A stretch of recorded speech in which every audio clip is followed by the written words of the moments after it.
Hay un patrón que ha destruido a todos los grandes imperios de la historia. No fue la conquista, ni la invasión, ni la revolución. Fue el colapso de su moneda. Y ocurre exactamente de la misma manera cada vez. Roma, el imperio que gobernó el mundo conocido durante 5 siglos, colapsó cuando su moneda se volvió inútil. España, que llegó a controlar más oro y plata que cualquier nación en la historia, quebró repetidamente hasta que su imperio se disolvió. Gran Bretaña, que dominó el comercio global durante 200 años, perdió su imperio en menos de una década después del colapso de su moneda. 4 veces en la historia registrada un imperio dominante siguió el mismo patrón: sobreextensión militar, gasto insostenible, degradación de la moneda o emisión masiva de dinero, inflación, pérdida de confianza, colapso. Y cada vez, los que estaban en el poder creían que eran diferentes, que su imperio era especial, que las reglas antiguas no se aplicaban a ellos. Estaban equivocados siempre.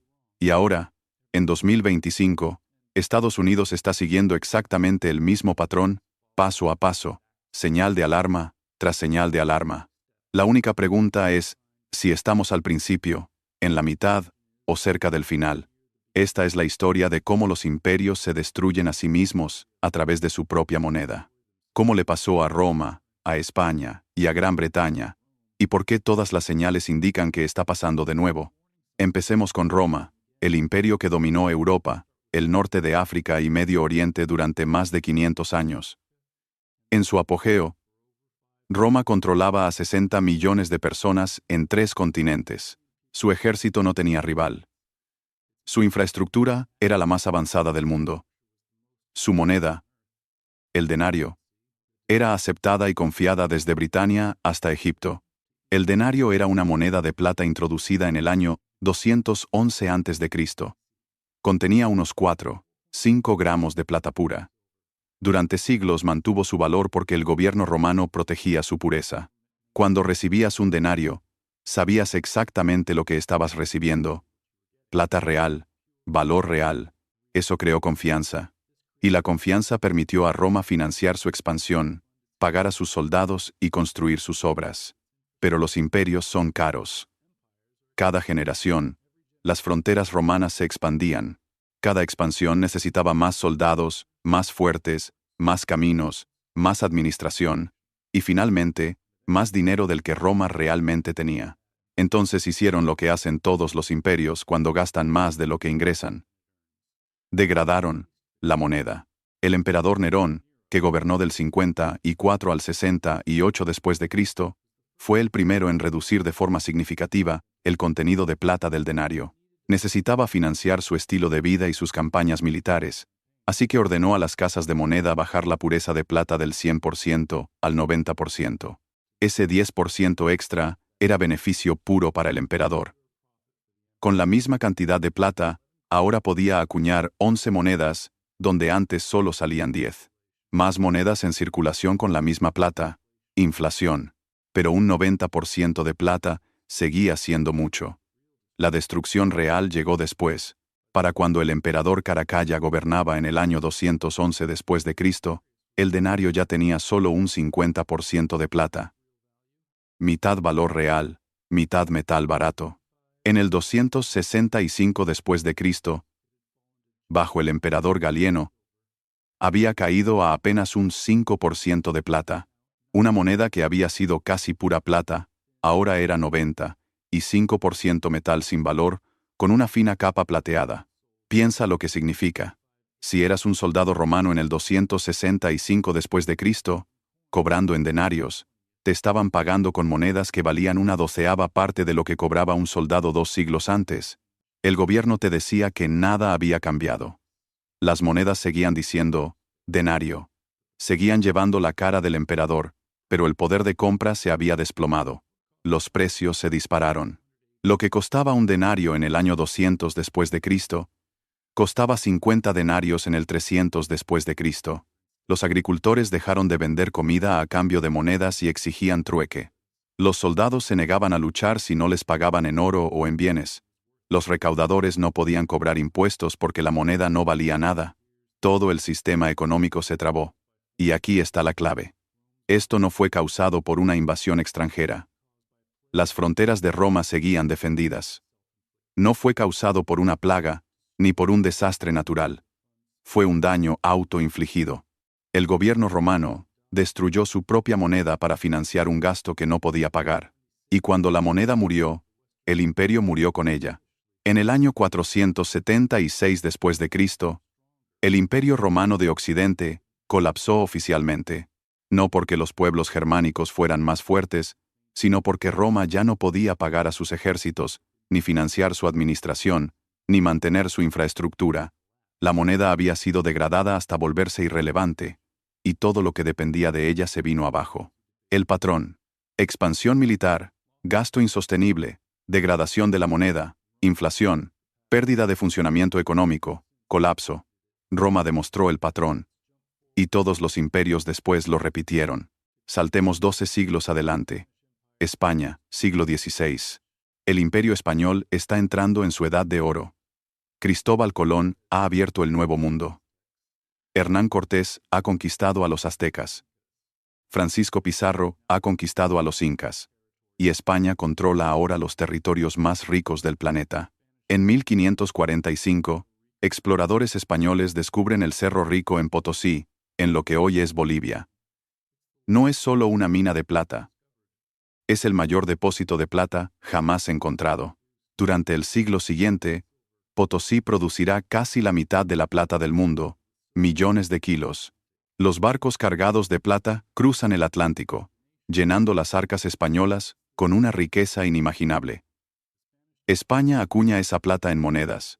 El dólar español se convierte en la primera moneda verdaderamente global. Se usa de Europa a Asia. Es confiable, es pura, y parece inagotable. España se convierte en el imperio más rico y poderoso de la Tierra. En su apogeo, el imperio español controla territorios en todos los continentes habitados. El sol nunca se pone en los dominios españoles. Y luego, exactamente como Roma, se destruyen a sí mismos. Porque hay una paradoja con el dinero. Tener más dinero no te hace más rico si todos tienen más dinero. Cuando España inunda Europa de plata, los precios suben. Lo que costaba una moneda de plata en 1500, cuesta 10 monedas en 1600. La plata no es menos pura, pero hay muchísimo más dinero en circulación. Eso es inflación. España importa tanta plata que destruye el valor de la propia plata. Y lo peor: España no produce casi nada, no construye industrias, no innova, solo extrae riqueza de sus colonias, y la gasta en guerras, palacios y bienes de lujo importados de otros países.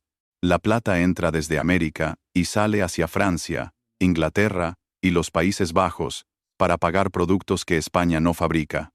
A finales del siglo XVI, los reyes españoles están ahogados en deudas. Felipe II, que reina de 1556 a 1598, hereda una enorme deuda de su padre, Carlos V, 36 millones de ducados. Y en lugar de recortar gastos, pide más préstamos. Lucha en guerras en múltiples frentes. Contra el Imperio Otomano. Contra los rebeldes protestantes en los Países Bajos. Contra Inglaterra. Y cuando la deuda es impagable, declara bancarrota. En 1557, Felipe II suspende los pagos. La primera quiebra soberana de la historia moderna. Pero no la última. España vuelve a quebrar en 1560. Otra vez en 1570. Y otra vez en 1596. 4 bancarrotas en 40 años. A pesar de controlar la mitad de la producción de plata del mundo, España no puede pagar sus deudas. Cada bancarrota destruye confianza. Los prestamistas se niegan a seguirle prestando a España. Los intereses se disparan. Y el gobierno responde degradando la moneda. Empieza a acuñar monedas con menos plata. Introduce monedas de cobre que supuestamente valen lo mismo que las de plata. Nadie lo cree. La moneda pierde credibilidad. En 1600, España entra en declive terminal. El ejército ya no se puede financiar. Las colonias empiezan a independizarse, de hecho, Y cuando la Guerra de los 30 años termina en 1648, con la Paz de Westfalia, queda marcado el principio del fin. Para 1700, el Imperio Español está prácticamente acabado. El país que controló la riqueza del mundo se había endeudado y gastado hasta volverse irrelevante. El patrón, otra vez. Enorme entrada de riqueza, gasto descontrolado, endeudamiento excesivo, inflación monetaria, quiebras repetidas, pérdida de confianza, colapso.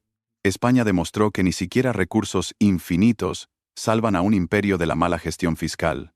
Ahora llegamos a Gran Bretaña, el imperio que duró más, se extendió más y controló más riqueza que Roma o España juntas. En su apogeo, en 1922, el Imperio Británico gobernaba a 458 millones de personas, una cuarta parte de la población mundial y una cuarta parte de la superficie terrestre. El sol nunca se ponía en el Imperio Británico, no porque controlaran todos los usos horarios, sino porque siempre era de día en algún punto bajo su bandera. Y la libra esterlina era el pilar de todo eso. Durante más de 2 siglos, la libra fue la moneda de reserva mundial. Más del 60% del comercio global se facturaba en libras. El patrón oro lo sostenía todo. Una libra se podía convertir en una cantidad fija de oro. Eso daba confianza, estabilidad y poder. Pero los imperios se construyen con crédito, y el crédito hay que devolverlo. Gran Bretaña financió su imperio endeudándose. Bonos del Estado, deuda para guerras, colonias, infraestructura, administración. Mientras la libra mantuvo su valor, funcionó, hasta que llegó la Primera Guerra Mundial. En 1914, la deuda nacional británica era de unos 650 millones. En 1919, tras 4 años de guerra total, superaba los 7.000 millones, un aumento de más de 10 veces en 5 años. Para financiar la guerra, Gran Bretaña pidió prestado a todos, a sus ciudadanos, a Estados Unidos, a quien quisiera prestar, y la guerra obligó a abandonar el patrón oro. En 1914, con el inicio del conflicto, el gobierno suspendió la convertibilidad en oro. Tenían que imprimir dinero para sostener el esfuerzo bélico. No podían mantener el respaldo en oro y a la vez imprimir. La libra se convirtió en moneda fiduciaria, respaldada solo por la promesa del gobierno. Después de la guerra, intentaron volver al oro. En 1925, Winston Churchill, entonces ministro de Hacienda, devolvió a Gran Bretaña al patrón oro, al tipo de cambio anterior a la guerra. Fue un error catastrófico. La libra quedó sobrevaluada. Las exportaciones británicas dejaron de ser competitivas. El desempleo se disparó, y el gobierno tuvo que mantener tasas de interés altas para defender la moneda, lo que aplastó el crecimiento. En 1931, Gran Bretaña abandonó el oro de forma definitiva. La libra fue devaluada, y la confianza empezó a erosionarse. Pero la destrucción real llegó después de la Segunda Guerra Mundial. Gran Bretaña entró a la guerra ya muy endeudada. El conflicto lo consumió todo. En 1945, la deuda nacional alcanzaba el 270% del PIB. El imperio se había endeudado hasta el cuello para ganar la guerra. Ciudades enteras estaban en ruinas, la economía destrozada, y Gran Bretaña debía enormes sumas a Estados Unidos. En 1944, mientras la guerra seguía, la conferencia de Bretton Woods rediseñó el sistema financiero mundial. La libra fue desplazada oficialmente como moneda de reserva principal. El dólar estadounidense tomó su lugar.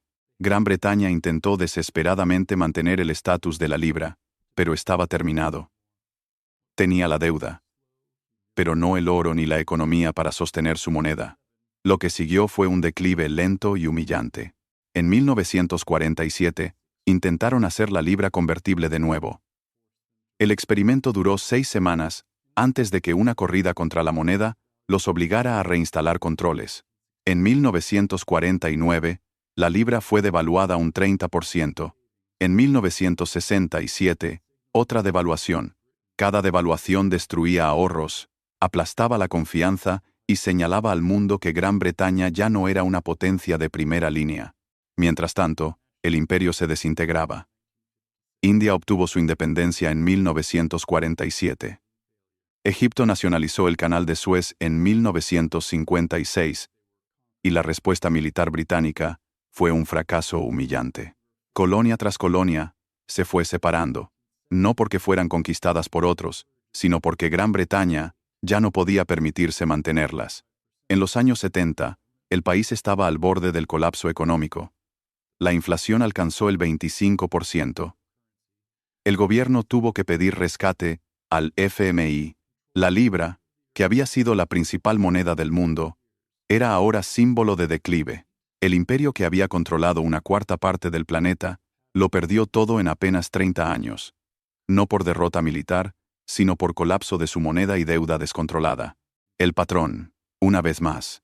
Deuda de guerra, degradación de la moneda, pérdida del estatus de reserva, devaluaciones, inflación, colapso imperial. Gran Bretaña demostró que incluso el imperio más fuerte puede caer en una sola generación cuando su moneda fracasa. Y eso nos trae al presente. Estados Unidos. El imperio actual. La moneda de reserva actual. Y todas las señales que destruyeron a Roma, España y Gran Bretaña están encendidas en rojo.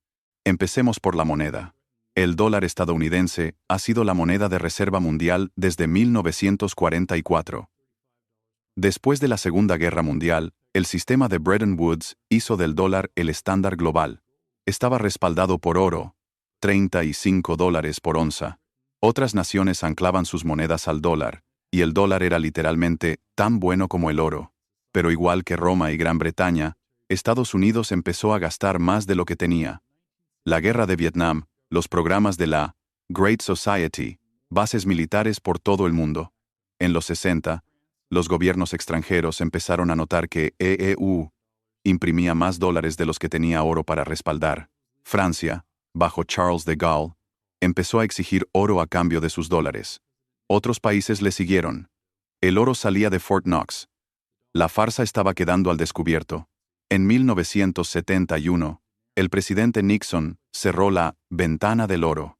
Nunca más se podría cambiar dólares por oro. El dólar se convirtió en una moneda puramente fiduciaria, igual que el denario degradado, igual que la libra después de 1931, respaldado solo por confianza y por la promesa del gobierno. Al principio, pareció que no pasaba nada. El sistema del petrodólar, acordado en los años 70, creó una demanda artificial de dólares, porque el petróleo se empezó a comercializar en dólares a nivel global. Pero el gasto nunca se detuvo. La deuda siguió creciendo.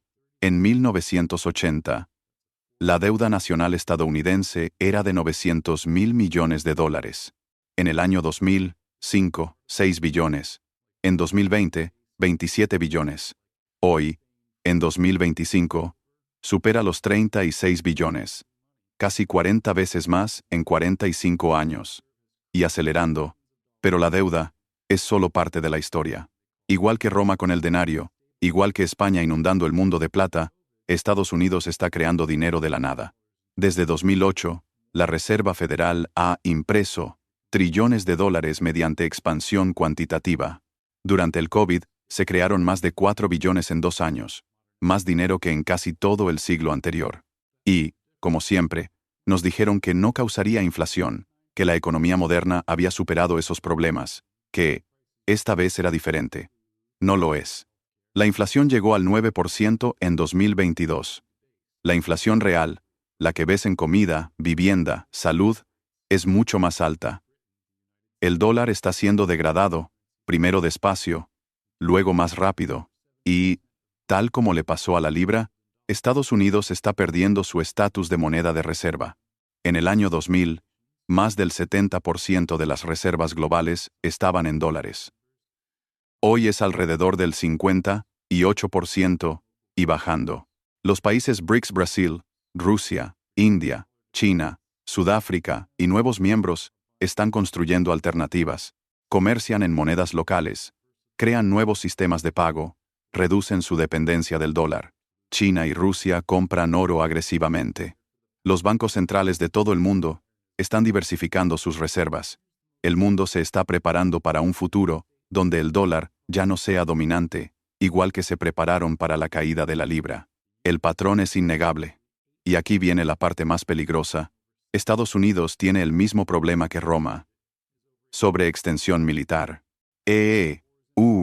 Mantiene cerca de 800 bases militares en más de 70 pascalices. El presupuesto de defensa supera los 800.000 millones al año. Las guerras en Irak y Afganistán costaron más de 8 billones de dólares. El imperio es caro y se financia con deuda y dinero recién creado. Igual que Roma no podía pagar a sus legiones sin degradar las monedas. Igual que España no pudo mantener su ejército tras quebrar varias veces. Igual que Gran Bretaña no pudo sostener su imperio después del colapso de la libra, Estados Unidos se está quedando sin margen. Veamos el patrón. Porque una vez que lo ves, ya no lo puedes desver. Todos los imperios que han colapsado económicamente siguieron la misma secuencia. No parecida. Idéntica. Etapa 1. Dominio. El imperio está en su punto máximo. Fuerza militar, poder económico, moneda confiable. Roma con el denario. España con el dólar de plata. Gran Bretaña con la libra. Estados Unidos con el dólar. En esta etapa, la moneda está respaldada por algo real, oro, plata, o una confianza construida durante generaciones. El imperio parece invencible. Etapa 2. Sobreextensión. El imperio se expande más allá de sus posibilidades. Más territorio, más compromisos militares, más promesas a sus ciudadanos. Roma se extiende por 3 continentes. España intenta dominar todos los mares. Gran Bretaña coloniza 1/4 del mundo. Estados Unidos mantiene presencia militar en casi todo el planeta. Los costes se vuelven insostenibles. Etapa 3. Déficits permanentes. El imperio gasta más de lo que ingresa. Al principio es manejable. Pide prestado, emite bonos, promete pagar después. Pero los déficits se vuelven estructurales, permanentes. Roma necesita pagar sus legiones. España sus guerras. Gran Bretaña 2 guerras mundiales. Estados Unidos tiene déficits de billones de dólares incluso en tiempos de crecimiento. Etapa 4. Degradación de la moneda. El imperio ya no puede endeudarse más ni subir impuestos sin romper el sistema, así que degrada la moneda. Roma reduce la plata en el denario. España inunda el mercado de plata y luego acuña monedas de menor calidad. Gran Bretaña abandona el oro y devalúa la libra 2 veces. Estados Unidos abandona el oro en 1971 y desde entonces imprime sin respaldo. Etapa 5. Inflación. Más dinero persiguiendo la misma cantidad de bienes reales igual a precios más altos. Roma ve los precios multiplicarse por 50. España sufre una inflación generalizada de precios en Europa. Gran Bretaña llega al 25% de inflación en los años 70. Estados Unidos ya vive inflación, mientras el gobierno insiste en que es transitoria. Etapa 6. Pérdida de confianza. La población y las naciones extranjeras dejan de confiar en la moneda. Los soldados romanos exigen pago en oro, no en denarios. Los acreedores de España se niegan a seguir prestando después de tantas quiebras. El mundo se cambia de la libra al dólar en Bretton Woods. Hoy, los países están alejándose lentamente del dólar. Etapa 7. Colapso. El sistema económico falla. La moneda se vuelve inútil o pierde su estatus. El imperio ya no puede financiar su ejército ni mantener el control. Roma cae ante los pueblos germánicos porque no puede pagar para resistir. España se hunde en la irrelevancia. Gran Bretaña pierde su imperio en pocas décadas. ¿Y Estados Unidos? Eso es lo que estamos viviendo ahora mismo. Ese es el patrón. 7 etapas repetidas 4 veces en 2000 años. Distintos imperios, distintos continentes, distintas monedas, pero la misma secuencia, porque las matemáticas no cambian. No puedes gastar más de lo que generas para siempre. No puedes imprimir prosperidad. No puedes degradar tu moneda sin consecuencias. El patrón es absoluto. Y estamos en la etapa 5, avanzando rápido hacia la 6. ¿Qué viene después? La historia nos da 3 posibles finales. Primero, declive controlado. Como Gran Bretaña después de 1945. Perdió el imperio. Perdió la moneda de reserva. Sufrió devaluaciones e inflación dolorosa. Pero el país no desapareció. Se ajustó a ser una potencia de segundo orden. Un declive lento y humillante, pero no un colapso total. Segundo, colapso caótico. Como Roma en el siglo V. La moneda se vuelve inútil, el gobierno pierde control, el imperio se fragmenta. Llegan edades oscuras. Es el peor escenario. Quiebre sistémico completo, no solo económico, sino social y político. Tercero, reinicio y reestructuración. Se crea un nuevo sistema monetario. Tal vez un regreso al oro, tal vez una nueva moneda de reserva, el yuan chino, una canasta de monedas, divisas digitales. El sistema viejo muere, pero algo nuevo lo reemplaza con relativa rapidez. Doloroso, pero sobrevivible. Estados Unidos está en la encrucijada. Esta deuda no se puede pagar en las condiciones actuales. Las opciones reales son impago, inflación o reestructuración. Un impago destruiría al instante la hegemonía del dólar. La inflación ya empezó y probablemente se acelere. La reestructuración exige una voluntad política que hoy no existe, y aquí hay algo que empeora todo. Roma, España y Gran Bretaña eran imperios. Sí. Pero su moneda no estructuraba toda la economía mundial. El dólar sí. Cuando colapsó el denario, sufrió el mundo romano. Si colapsa el dólar, sufre el planeta entero. Bancos centrales, comercio, mercados financieros. La economía global interconectada amplifica tanto el impacto como el caos. Pero el patrón indica que se acerca. No por adivinación, sino por precedentes. 4 imperios. 4 colapsos monetarios. 4 secuencias idénticas. Las matemáticas del imperio no perdonan. Puedes retrasarlo, puedes negarlo, pero no puedes evitarlo. Roma degradó su moneda para pagar a sus legiones. El denario murió, el imperio cayó. España inundó el mundo de plata. La inflación destruyó su riqueza. El imperio se desmoronó. Gran Bretaña se endeudó para luchar 2 guerras mundiales. La libra colapsó. El imperio se disolvió. Hoy Estados Unidos imprime trillones, mantiene déficits eternos y cree que es diferente. No lo es. El patrón no se detiene ante excepcionalismos. No le importa el poder militar ni la tecnología. El patrón es económico, y las leyes económicas son tan implacables como las físicas. No puedes imprimir riqueza. No puedes endeudarte para siempre. No puedes degradar tu moneda sin destruir tu imperio. 4 imperios. 4 colapsos. 4 patrones idénticos. La única pregunta que queda es el tiempo. ¿Cuánto falta para la etapa 6? ¿Cuánto falta para que el mundo pierda la confianza en el dólar? ¿Cuánto falta para que el imperio estadounidense siga a Roma, España y Gran Bretaña hacia los libros de historia? El patrón dice que estamos cerca. La deuda dice que estamos cerca. La emisión de dinero dice que estamos cerca. Y la historia, que ya vio este mismo proceso destruir 4 imperios antes, dice que el final es inevitable. Lo único que no sabemos es qué tan rápido ocurrirá y qué tan doloroso será. Si este texto te dio una nueva perspectiva, quédate cerca, porque cuando el patrón se complete, vas a querer entender qué pasó y por qué. La historia ya tiene las respuestas, y el patrón nunca, nunca miente.